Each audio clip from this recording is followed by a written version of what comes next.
Hello বন্ধুরা, আজকের ব্লগটা শুরু করছি আমার বড় মেয়ের জন্য জামা কাপড় গুছিয়ে দিচ্ছি ওর বোর্ডিংয়ের জন্য। সেটাই তোমাদের সাথে আমি শেয়ার করছি। আর এখান থেকেই ব্লগটা আমার শুরু।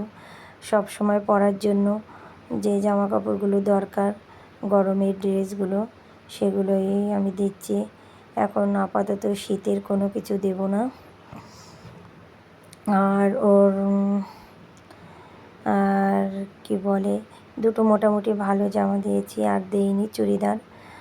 আর যেটা ওর নিত্য প্রয়োজনীয় গামছা, তারপর জামা কাপড়, একটা পার্স নিয়েছিলাম ওর জন্য কিছুদিন আগে হাওড়া থেকে, যেটা তোমরা দেখেছো।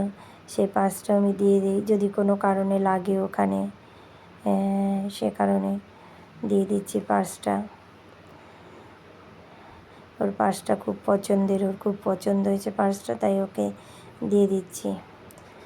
তবে এর মধ্যে কথা আছে, আমি এগুলো গুছাচ্ছি কিন্তু ও তো কালকে চলে গেছে, সেটা তোমাদের আগের ব্লগে দেখিয়েছি।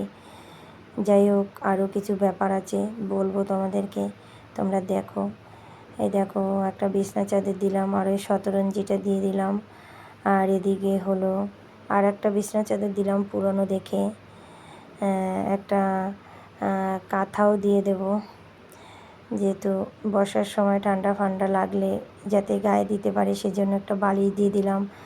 আর একটা বালিশের এক্সট্রা কভারও দিয়ে দিয়েছি আমি।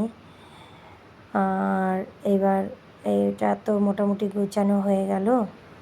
এবার প্যাকিংটা করে দেব।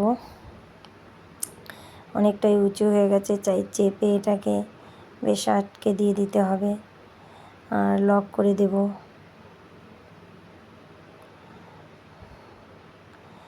তারপরেও আরও কিছু গুছানোর বাকি আছে, সেটা হলো তোমার ওর কিছু ডাব্বা, বালতি, এসব জিনিসগুলো দিয়ে দেবো। এবার কালকেও এমনি নর্মালভাবেই চলে গেছে, কিছুই নেয়নি। আর এগুলো সকালবেলা ওর বাবা নিয়ে যাবে, আমি রাতেরবেলা গুছিয়েছি। মানে একটা হোস্টেলে থাকতে হলে অনেক কিছুই দরকার হয়, কিছু যে নেয়নি সেটা বলে ভুল হবে। কিছু ড্রেস ও হাতে করে নিয়ে গেছে, কারণ ওই ব্যাগটা তো ছোটো, ওটা অত কিছু ধরে না, কাঁথা বালিশেই ভর্তি হয়ে গেছে। আর এদিকে দেখো কিছু ডাব্বা, ড্রাই ফ্রুট, খাবার মগ, জলের এইসব জিনিসপত্র দিয়ে দিচ্ছি, সাবান, সার্ফ, আর জলের বোতল, ছাতা, জুতো, এইগুলো। আর এদিকে একটা ড্রেস, আমি তোমার স্কুল ড্রেসের একটা প্যান্টের দড়ি ভরে দিচ্ছি, আর একটা ব্যাগের মধ্যে দিয়ে দিয়েছি।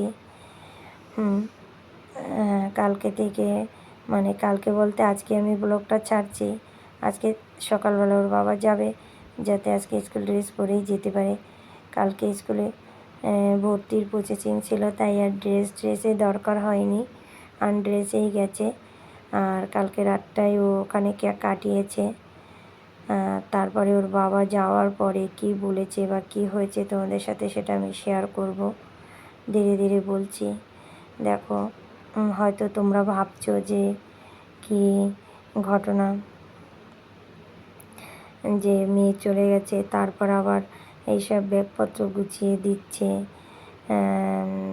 কি হলো না হলো ব্যাপারটা হয়তো তোমরা বুঝতে পারছো না, বা এটাও হয়তো ভাবছো যে আমি এইগুলো কেন তোমাদের সাথে শেয়ার করছি। করার কারণ আছে, আমি অবশ্যই বলবো। এদিকে দেখো, ওর কিছু